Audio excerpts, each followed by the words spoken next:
Hello guys, welcome back to my channel. ഇന്ന് നല്ല കുറുക്ക് കാളനാണ് ഉണ്ടാക്കുന്നത്. നല്ല ഈസി ആയിട്ട് ഉണ്ടാക്കാൻ പറ്റുന്ന ഒരു കുറുക്ക് കാളൻ. ഇത് ഉണ്ടാക്കാൻ വേണ്ടിയിട്ട് 2 പച്ചക്കായും പിന്നെ ഒരു 200 ഗ്രാം ചേന എടുത്തിന് അത് നല്ല ചെറിയ ചെറിയ പീസായിട്ട് ഒന്ന് കട്ട് ചെയ്ത് വെക്കാം.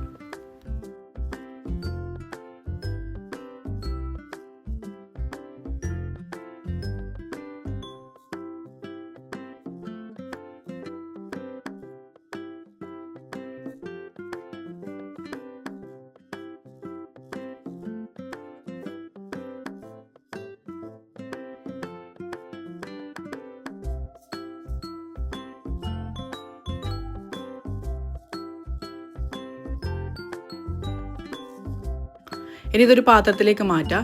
ഇനി അതിലേക്ക് കുറച്ച് കറിവേപ്പില, പിന്നെ ഒരു 1/2 ടീസ്പൂൺ മഞ്ഞൾപ്പൊടി, ആവശ്യത്തിന് ഉപ്പ്, ഒരു 1/2 ടീസ്പൂൺ മുളക് പൊടി ഇതും കൂടി ഇട്ട് കൊടുക്കുക. പിന്നെ 2 പച്ചമുളക് അത് കീറിയത് ഇട്ട് കൊടുത്തിട്ട് നമുക്കിത് കുറച്ച് വെള്ളം ആഡ് ചെയ്തിട്ട് ഇതൊന്ന് വേവിക്കാൻ വേണ്ടി വെക്കാം.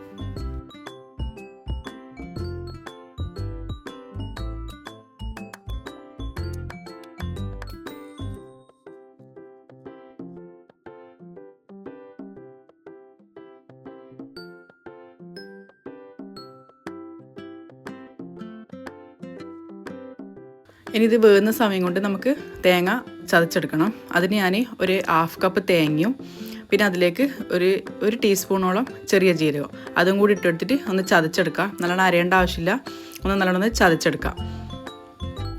ചേനയും പച്ചക്കായും നല്ലോണം വെന്തിട്ടുണ്ട്. ഇനി ഇതിലേക്ക് 3/4 കപ്പ് തൈരാണ് ആഡ് ചെയ്ത് കൊടുക്കുന്നത്. ആ ഒരു വിസ്ക് വെച്ചിട്ട് നല്ലോണം ഒന്ന് ബീറ്റ് ചെയ്തിട്ട് അതിൽ ആഡ് ചെയ്ത് കൊടുക്കാം. പിന്നെ നമ്മൾ കൈവിടാണ്ട് ഇത് ഇളക്കുകയും ചെയ്യണം, അല്ലെങ്കിൽ തൈരായതുകൊണ്ട് പിരിഞ്ഞു പോകാൻ ചാൻസ് ഉണ്ട്. തീ ലോ ഫ്ലെയിമിൽ വെച്ചിട്ട് നല്ലോണം ഒന്ന് മിക്സ് ചെയ്തിട്ട് കൈവിടാണ്ട് ഇളക്കി കൊടുക്കാം.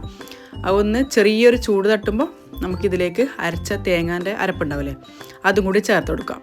അതും കൂടി ചേർത്തിട്ട് നല്ലോണം ചെറുങ്ങനെ ഒന്ന് തിള വന്നാൽ മതി. ഒന്ന് ചൂടായി കഴിഞ്ഞാൽ നമുക്കിത് ഓഫ് ചെയ്യാം. ഇനി ഇതിലേക്ക് കുറച്ച് കടുകും കറിവേപ്പിലും വറ്റൽമുളകും കൂടി കുറച്ച് വെളിച്ചെണ്ണയിൽ താളിച്ചിട്ട് ഇതിലേക്ക് ഒഴിച്ചു കൊടുക്കാം.